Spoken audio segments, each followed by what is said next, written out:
Seat वो लड़ेंगे।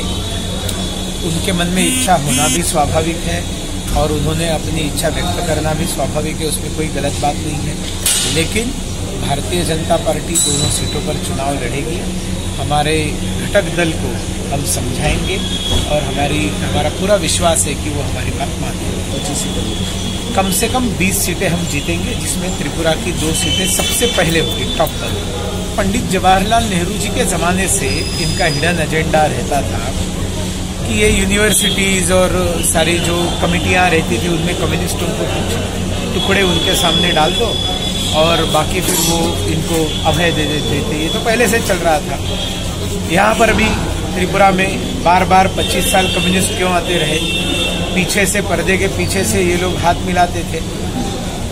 मैंने अभी कहा, दिल्ली में राहुल गांधी से जीतने के लिए पैसा लेकर आते थे और त्रिपुरा आने के बाद माणिक सरकार महोदय से पर्दे के पीछे से हारने के लिए पैसा ले लेते थे। तो इस तरह से गद्दारी कांग्रेस ने जो त्रिपुरा के जनता के साथ की, उसकी सजा त्रिपुरा के जनता ने उनको दी है।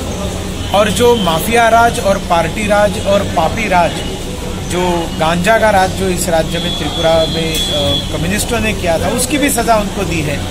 इन दोनों में कोई सुधार नजर नहीं आ रहा है, रादर बद से बदतर ये दोनों पार्टियां हो गई हैं। तो त्रिपुरा की जनता इस लोकसभा चुनाव में इन दोनों पार्टियों को जबरदस्त मजा चखाएगी, इस पर मेरा पूरा भरोसा है।